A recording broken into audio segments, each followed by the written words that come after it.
Hi friends, எல்லாருக்கும் வணக்கங்க. எல்லோரும் எப்படி இருக்கீங்க? கண்டிப்பாக நல்லா இருக்கீங்க அப்படின்னு சொல்லிட்டு நம்புகிறேங்க. இன்றைக்கி வந்து என்ன பார்க்க போகிறோன்னு பார்த்தீங்கன்னா, ஒரு ஃப்ரூட் பிக்கிங் விலாக் தாங்க பார்க்க போகிறோம். ஃப்ளோரிடா போயிருந்தாங்களா ஒரு 4 நாள் ட்ரிப்புக்கு. ஸோ அங்கே வந்து பார்த்திங்கன்னா தினமும் ஒரு நாள் ஒரு ஃபார்முக்கு போய் ஒன்று பிக் பண்ணுறது தாங்க. ஸோ இன்றைக்கி வந்து இந்த லாங்கன் ஃப்ரூட்டு தாங்க பிக் பண்ண வந்திருக்கிறோம். இது வந்து பார்த்திங்கன்னா நம்மளோட பேக் யார்டில் வச்சுருக்குறாங்க. ஒரே மரம் தாங்க இருக்குது, ஆனால் ஏகப்பட்ட ஃப்ரூட்டுங்க. அப்படியே கொத்து கொத்து அந்த திராட்சை பழம் தொங்கு பாருங்கள், அந்த மாதிரி தொங்கிட்டு இருந்தது. இதுதாங்க அந்த மரம் வந்து பார்த்திங்கன்னா வச்சு 14 வருஷம் ஆகுதுங்களாம். சீடுலேருந்து அவங்களே தான் க்ரோ பண்ணி வச்சுருக்குறாங்க போல் இருக்குது. ஸோ இதுதாங்க அந்த பழம் லாங்கன். இந்த ஃப்ரூட் வந்து எப்படி இருக்குன்னு பார்த்திங்கன்னா, இந்த லிச்சிலாம் இருக்குது இல்லைங்களா, அந்த லிச்சி மாதிரியே தாங்க இருக்கும் பார்க்குறதுக்கு. உள்ளே வந்து ஜெல்லி மாதிரி இருக்குங்க, ஒரு டிரான்ஸ்பரண்ட் ஜெல்லி மாதிரி இருக்கும். உள்ள சீடு வந்து பார்த்திங்கன்னா பிளாக் கலரில் இருக்குங்க. அது வந்து ட்ராகன் ஐன்னு சொல்லுவாங்க. ஸோ இந்த ஃப்ரூட் வந்து பார்த்திங்கன்னா இருக்கிற எல்லா ஃப்ரூட்டை விடவுமே இந்த ஃப்ரூட் வந்து ரொம்ப ஸ்வீட்டாக இருக்குங்க. அதனால் இந்த டயபெட்டிஸ் பேஷண்ட்லாம் இருக்கிறாங்க பாருங்கள், அவங்களெல்லாம் கொஞ்சம் கம்மியாக சாப்பிட சொல்லுவாங்க. இந்த ஃப்ரூட் வந்து நான் எப்படி சாப்பிட்டு பழகினேன்னா, ஹெச்மார்ட்டுக்கு மீன் வாங்க போவோங்க. அங்கே போகும்போது ஃப்ரெண்டில் வந்து பார்த்திங்கன்னா நிறைய டிஃப்ரெண்ட் வெரைட்டிஸ் ஆஃப் ஃப்ரூட்ஸ் இருக்குங்களா. ஸோ அப்படி தான் இந்த ஃப்ரூட் வந்து ஒரு டைம் வாங்கி ட்ரை பண்ணேன். பிடிச்சி போச்சுங்க, ரொம்ப நல்லா இருந்தது. அதுக்கப்புறம் போகிறப்பெல்லாம் ஹெச்மார்ட்டில் இந்த வாங்கிட்டு வருவாங்க. ஏன்னா ஒரு எல்பியே $12ன்னு சொல்லி போடுவாங்க. அதுக்கப்புறம் ஒரு டைமும் வாங்கிட்டு வரது எல்லாமே பார்த்திங்கன்னா அது வந்து ஒரு மாதிரி கெட்டுப்போன மாதிரியே இருக்குங்க. டேஸ்ட்டுமே நல்லா இருக்காது. இப்படியே கிட்டத்தட்ட ஒரு 10 தடவையாட்டம் வாங்கி வாங்கி வீணாகவே போயிடுச்சுங்க. அதுக்கப்புறம் இந்த டைம் இந்த ஃபார்முக்கு போயிருந்தப்போ தான் அவங்க சொன்னாங்க, இந்த ஃப்ரூட்டோட சீசனே வந்து பார்த்திங்கன்னா ஜூலை ஆகஸ்ட் தானுங்களாம்மா. ஸோ அதுக்கப்புறம் வந்து சீசன் இருக்காது அப்படின்னாங்க. இன்னொன்று என்னென்னாங்க, மரத்துலேருந்து பறிக்கிறோம் இல்லைங்களா, பறிக்கும்போது அந்த பழத்தை சாப்பிடும்போது ஒரு டேஸ்ட் இருக்குது. அதுக்கப்புறம் ஒரு 2 நாள் ஆகிடுச்சின்னு வச்சுக்கோங்களேன், ஃப்ரிட்ஜிலலாம் வச்சு சாப்பிட்டோம் அப்படின்னா அதோட டேஸ்ட் வந்து கொஞ்சம் வந்து வேறு மாதிரி மாறுதுங்க. ஏன்னா நாங்கள் வந்து ஃப்ளோரிடாவில் இதை வாங்கிட்டுங்க ஒரு 2 நாள் கழித்து தான் ஜார்ஜியா கிளம்புனோம். ஸோ என்ன பண்ணோன்னா ஃப்ரிட்ஜிலே வச்சு தான் எடுத்துகிட்டு வந்தோம். இங்கே வந்து ஃப்ரிட்ஜில் தான் வச்சு சாப்பிட்டோம். பட் அந்த ஃபஸ்ட்டு டே சாப்பிட்டதுக்கும் இப்போ சாப்பிட்டதுக்குமே நிறைய வித்தியாசங்க. ஸோ அது ஒன்று தான் டிஃப்ரெண்ட்டு. பட் டேஸ்ட் ரொம்ப நல்லா இருக்குங்க, கண்டிப்பாக ட்ரை பண்ணலாம். அது வந்து பார்த்திங்கன்னா இந்த ஜூலை லாஸ்ட் ஆகிடுச்சிங்களா. ஸோ அந்த மரத்து மேலே ஃபுல்லாக வந்து எல்லா பழமுமே நல்லா மெச்சூர் ஆகிடுச்சிங்க. ஸோ எல்லாம் ரொம்ப மேலே உயரத்தில் இருந்தது. நம்ம ஊரில் கொய்யா மரத்தில் ஏறி இந்த பறிப்பாங்க பாருங்கள், அது மாதிரி தான் அவர் வந்து மேலே ஏறி ஏறி ஃபுல்லாக கட் பண்ணி கொடுத்தாரு. நான் கீழே நின்று பாத்திரத்தில் வாங்கிட்டு இருந்தேன். என்னென்னா நான் 20 எல்பி சொல்லியிருந்தேங்க. அது இல்லாமல் இன்னும் 2, 3 பேர்லாம் கூட வந்திருந்தாங்க வாங்குறதுக்கு. ஃப்ளோரிடாவில் வந்து பார்த்திங்கன்னா இல்லாத மரமே இல்லைன்னு தாங்க சொல்லணும். எல்லாமே வச்சுருக்குறாங்க போல் இருக்குது. நாம் தான் இங்கே ஜார்ஜியாவில் வந்து குச்சி குச்சா சின்ன சின்னதாக வச்சு வச்சு பார்த்து பராமரிச்சிட்ருக்குறோம். அவங்க நிறைய வச்சுருப்பாங்க போல் இருக்குதுங்க. ஸோ ரொம்ப நல்லா இருந்தது. அவங்க பேக்யார்டு வந்து ரொம்ப சின்ன பேக்யார்டு தான். அதில் வந்து பார்த்திங்கன்னா இந்த லாங்கன் ட்ரீ வச்சுருக்குறாங்க, மாங்காய் மரம் இருக்குதுங்க, சீத்தாப்பழ மரமே ஒரு 4 சீத்தாப்பழ மரம் வச்சுருக்குறாங்க, லிச்சி வச்சுருக்குறாங்க, அப்புறம் சின்ன சின்ன காய்கறி செடியெல்லாம் வச்சுருக்குறாங்க. கோழியுமே வச்சுருந்தாங்க. குட்டியாக ஒரு 2 கோழி இருந்தது. ஸோ இது எல்லாமே அவங்க பேக்யார்டில் வச்சுருக்குறாங்க. சின்ன பேக்யார்டு தாங்க, அவ்வளோ நீட்டாக மெயின்டைன் பண்ணுறாங்க. என்ன பண்ணிட்டாங்கன்னா, அந்த பேக்யார்டில் லான் இருக்கும் இல்லைங்களா, அந்த லானெல்லாம் எடுத்துட்டுங்க ஃபுல்லாக கான்க்ரீட் மாதிரி போட்டு, நம்ம ஊரில் அந்த காரவாசல் இருக்கும் பாருங்கள், அந்த மாதிரி பேக்யார்டில் ஃபுல்லாக போட்டு விட்டுட்டு அது ஒரு மாதிரி ரொம்ப நல்லா இருந்தது. கீழே வந்து பார்த்திங்கன்னா பேட்டியோவும் கவர்டு பேட்டியோ பண்ணிட்டாங்க, அந்த நெட்டடுங்க. ஸோ அவங்க என்ன சொன்னாங்கன்னா, நாங்கள் வெளியில் வந்து இங்கே பேட்டியோவில் தான் சமைப்போம், ரொம்ப லைவ்லியாக இருக்கும் அப்படின்னாங்க. ஏன்னா அங்கே வந்து ஏதோ ஒரு பூச்சி வரும் போல் இருக்குது ஈவினிங் ஆனால். ஸோ எல்லா வீட்லேயுமே பேக்யார்டில் வந்து அந்த மாதிரி தாங்க போட்டு வச்சுருந்தாங்க. ஸோ அவங்க ரொம்ப நல்லா பேசினாங்க. நான் வந்து சரி ஃப்ரூட்டை வந்து ஃப்ரெண்டில் வந்து கொடுத்துருவாங்க, நம்ம வாங்கிட்டு போகிறது மட்டும்தான் அப்படின்னு நினச்சிட்டு இருந்தேன். அவங்க வந்து பார்த்திங்கன்னா, வாங்க பேக்யார்டுக்கு வந்து மரத்தை பாருங்கள், நம்ம கண்ணு முன்னாடியே கட் பண்ணி கொடுக்குறேன்னு சொல்லியிருந்தாங்க. ஆனால் ஃப்ரூட்ஸ்லாம் வந்துங்க மரத்துலேருந்து அந்த ஃப்ரெஷ்ஷாக பறித்து சாப்பிட்ற டேஸ்ட்டே தனின்னு தான் சொல்லணும். அது ஒரு மாதிரி நல்லா இருந்ததுங்க. நான் என்ன பண்ணிட்டேன்னா ஆர்லாண்டோ தான் போயிருந்தேங்க. ஆர்லாண்டோவில் வந்து ஒரு 4 நாள் தங்கியிருந்தோம். என்ன பண்ணேன்னா, இந்த ஃபேஸ்புக் மார்க்கெட் ப்ளேஸ் இருக்குது இல்லைங்களா, அதில் வந்துங்க என்னென்ன ஃப்ரூட்லாம் வேணுமோ அந்த ஃப்ரூட்லாம் போட்டு சர்ச் பண்ணுவோங்க. சர்ச் பண்ணோம்னா நம்மளை சுற்றி இருக்க டிஸ்டன்ஸ் ஒரு 20 மைல்ஸ் வச்சுப்பேன். அதில் வந்து என்னென்ன ஃப்ரூட்லாம் இருக்குதுன்னு பார்த்துட்டு, அப்புறம் அவங்களுக்கு டெக்ஸ்ட் பண்ணிங்க அவங்க அவைலபிளான்னு கேட்டுட்டு, ஃப்ரூட்ஸ் அவைலபிளான்னு கேட்டுட்டு அப்படி தான் பிக் பண்ண போகிறதுங்க. ஸோ அப்படி தான் வந்து இந்த லாங்கன் ஃப்ரூட்டு, அதுக்கப்புறம் பார்த்திங்கன்னா அந்த நாவப்பழம் எல்லாமே வந்து அப்படி தான் பிக் பண்ணேங்க. ஏன்னா என்னென்னாங்க, இங்கே வந்து அந்த ரோட்டில் போகும்போதே நம்ம காம்பவுண்டில் வந்து பார்த்திங்கன்னா பப்பாளி மரம், அதுக்கப்புறம் வந்து முருங்கை மரம்லாம் நல்லா பெருசு பெருசாக ரோடு மேலேயே இருக்குதுங்க. நம்ம அந்த வீட்டோட காம்பவுண்டுலேருந்து பார்த்தோம்னா அந்த காம்பவுண்டை தாண்டி வளர்ந்துருக்குது இல்லைங்களா, ஸோ அது எல்லாமே இருக்குது. ஆனால் கூகுளில் வந்து இந்த மாதிரி ஏதாவது ஃபார்ம் இருக்கான்னு சர்ச் பண்ணால் நமக்கு வந்து பெருசாக ரிசல்ட் கிடைக்கிறது இல்லைங்க. ஸோ நான் என்ன பண்ண ஆரம்பிச்சிட்டேன்னா, ஃபேஸ்புக்கில் போய் மார்க்கெட் ப்ளேஸில் என்னென்ன ஃப்ரூட் ட்ரீலாம் இருக்குதுன்னு பார்த்துட்டு நமக்கு பிடிச்ச பழமெல்லாம் போட்டு பார்த்துட்டு எது பக்கத்தில் இருக்குதோ அது போய் வாங்கிக்கிறதுங்க.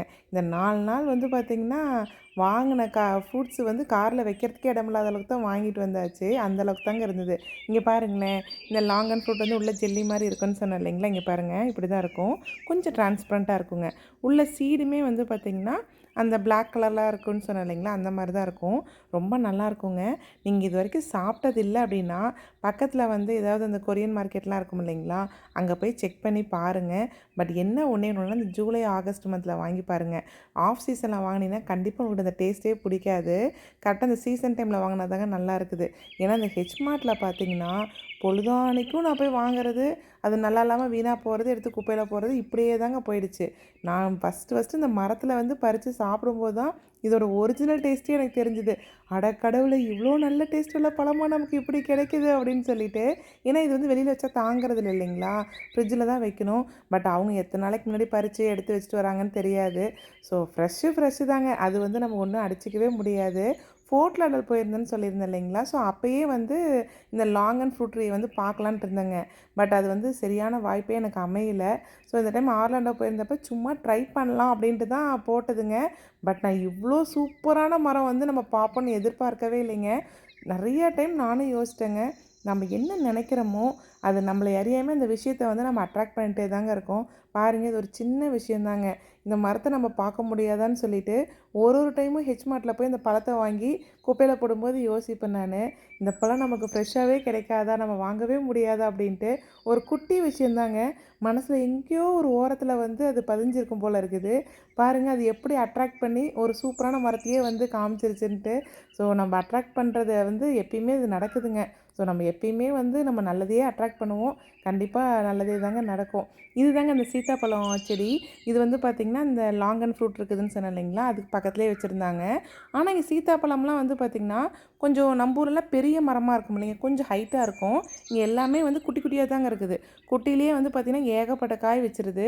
இது வந்து லிச்சிங்க. இங்கே வந்து பார்த்திங்கன்னா இந்த லிச்சி, பீச்சு, அதுக்கப்புறம் வந்து இந்த லாங்கன் எல்லா இலையும் ஒரே மாதிரியே இருக்குதுங்க. ஒரு வித்தியாசமும் தெரியல.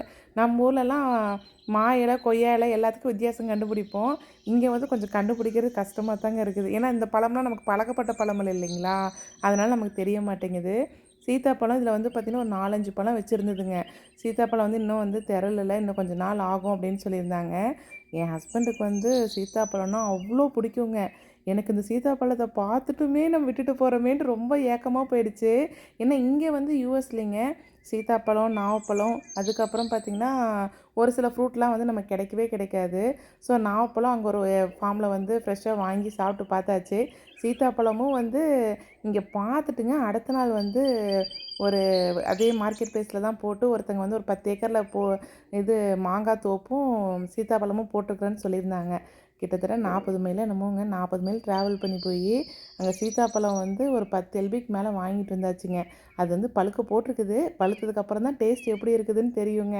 ஸோ அதுவுமே ரொம்ப எக்ஸைட்டடாக தான் இருக்கிறோம். இது வந்து மாமரங்க. மாமரம் வந்து பார்த்திங்கன்னா மாங்காய் ஃபுல்லாக வந்து அறுவடை பண்ணி முடிச்சிட்டாங்களாம்மா. இது என்ன வெரைட்டின்னு எனக்கு தெரியலிங்க.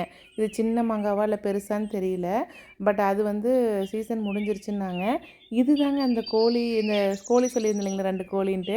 நான் இத பார்த்தோனே சரி வீட்டுக்கு வந்து இப்ப நம்ம ஊர்லலாம் தோட்டத்தில கோழி வளர்த்திட்டு, யாரோ உறமுறைலாம் வந்தாங்கன்னா கோழி அடிச்சு அப்புறம் கறி குழம்பு வைப்பாங்கல்ல, அப்படி ஆட்டுறதுக்குன்னு நெனச்சிட்டு இருந்தேன். அப்புறம் தான் சொன்னாங்க, "உங்க பையன் சின்ன பையனா இருக்கும்போது, இது குட்டியா வாங்கிட்டு வந்து வச்சிருந்தானாம்மா. ஸோ இவங்க வந்து இத வளர்த்திட்டு இருக்காங்களாம்மா. இவங்க வந்து அதெல்லாம் கில் பண்ண மாட்டாங்களாம்மா. ஸோ அதனால வளர்த்திட்டுருக்கோம்." அப்படின்னு சொல்லி சொன்னாங்க. இது வந்துங்க நம்ம ஊர் குச்சிக்கிழங்கு இருக்குது இல்லைங்களா? அதுதாங்க. இவங்க வந்து யூக்கான்னு சொன்னாங்க. அப்புறம் இது ஒரு கீரைங்க. இந்த கீரை பேர் எனக்கு தெரியல. தொய்ய கீரையா இருக்குமோ? எனக்கு தெரியலைங்க. ஏதோ ஒரு கீரை தான் அது. அதுக்கப்புறம் இதுக்கு வந்து என்னமோ ஒரு கிழங்கு பேர் சொன்னாங்க. எனக்கு அது தெரியலைங்க. அது பக்கத்தில பீக்கங்காய் செடி இருந்தது. அப்புறம் எலுமிச்சம்பழம் செடியுமே வச்சிருந்தாங்க. ஒரு சில செடிலாம் எனக்கு பேர் தெரியலைங்க. ஏன்னா இவங்க வந்து பார்த்திங்கன்னா, அவங்களோட ஊருக்கு தகுந்த மாரி வச்சிருப்பாங்க இல்லைங்களா? ஸோ அதனால ஒரு சிலது தெரியல. இந்த லெமன் செடி வந்து செடி மட்டும் பெருசாகிட்டு இருக்குது. இன்னும் ஒரு காய் கூட வைக்க மாட்டேங்குது அப்படின்னு சொல்லிட்டு இருந்தாரு. ஏன்னா செடியுமே பார்த்தீங்கன்னா நல்லா ஸ்ட்ராங்கா தான் இருந்ததுங்க. அதுக்கு பக்கத்தில பாருங்களேன் ஒரு புஷ் மாரி இருக்குது இல்லைங்களா? அதுதாங்க லெமன் கிராஸு. லெமன் கிராஸ் அந்த இலைய நீங்க சும்மா லைட்டா தொட்டு பார்த்தீங்கன்னாவே, அப்படியே ஸ்ட்ராங்கா ஒரு லெமன் ஸ்மெல் வருங்க. சூப்பரா இருக்கும். எங்க அம்மா வீட்லிங்க, வீட்டு வாசல்லயே இத வச்சிருக்கிறாங்க. நான் போன டைம் போயிருந்தப்பயே சொன்னாங்க, "இது வந்து ரொம்ப நல்லதாம்மா கண்ணு உடம்புக்கு. டீ எல்லாம் போட்டு குடிக்கலான்னு" சொல்லிட்டு இருந்தாங்க. எனக்கு பார்த்தோனே ரொம்ப ஆசையா போயிடுச்சுங்க. பட் ஆனா வந்து என்னால இங்க யுஎஸ்க்கு எடுத்துட்டு வர முடியாது இல்லைங்களா? அதனால நான் எடுத்துட்டு வரல. பட் ஆனா அத நெனச்சிட்டே இருந்தேன். எங்கேயாவது நமக்கு கிடைக்குமா அப்படின்னு சொல்லிட்டு. நாம தான் அட்ராக்ட் பண்றது நடக்குதே. அது பாருங்க தானா வந்து அமைஞ்சிருச்சு. இவங்க வீட்ல இதெல்லாம் இருக்குன்னு எதிர்பார்க்கவே இல்லைங்க. நான் கேட்டேன் அவர்கிட்ட, "எனக்கு வேணா 2 செடி இருந்தா குடுக்குறீங்களா?" அப்படின்னு சொல்லிட்டு. அவர் வந்து எடுத்துட்டுங்க மேல வந்து ஃபுல்லா அத கட் பண்ணிட்டு, என்னது சோவ மாரி நல்லா நீளமா இருந்ததுங்க. அத ஃபுல்லா கட் பண்ணி விட்டுட்டு, கீழ வந்து வேரையுமே ட்ரிம் பண்ணிட்டு, தண்ணிக்குள்ள வச்சு நீங்க எடுத்துட்டு போங்க. ஏன்னா 8 ஹவர்ஸ் ட்ராவலு. நீங்க இன்னும் 1 நாள் கழிச்சு தான் கிளம்புறீங்க இல்லையா? ஸோ தண்ணிக்குள்ள வச்சு எடுத்துட்டு போங்க. மண்ல வச்சிட்டிங்கன்னா சூப்பரா வரும்னாரு. பட் நம்ம ஜார்ஜியா வெதருக்கு வின்டர்ல தாங்குமான்னு நமக்கு தெரியல. ஸோ நான் என்ன பிளான் பண்ணேன்னா, பாட்ல வச்சு வளர்த்தி பார்க்கலாம். அது எப்படி வருதுன்னு பார்த்துட்டு, அதுலேருந்து வேணா ஒரு செடி எடுத்து மண்ல வச்சுக்கலான்னு சொல்லி முடிவு பண்ணியாச்சுங்க. ஸோ 20 எல்பி வாங்கிட்டு வந்து கார்ல உட்காந்து கூட பொறுக்க முடியாம சாப்பிட ஆரம்பிச்சாச்சு. ஸோ இந்த பழம் கண்டிப்பா நீங்க ட்ரை பண்ணி பார்த்துட்டு எப்படி இருக்குதுன்னு சொல்லுங்க. இந்த விலாக் வந்து இதோட எண்ட் ஆகுதுங்க. உங்களுக்கு இந்த வீடியோ பிடிச்சிருந்தது அப்படின்னா, கண்டிப்பா கமெண்ட் பண்ணுங்க. நெக்ஸ்ட் வந்து ஒரு சூப்பரான வீடியோல பார்க்கலாங்க. Bye friends.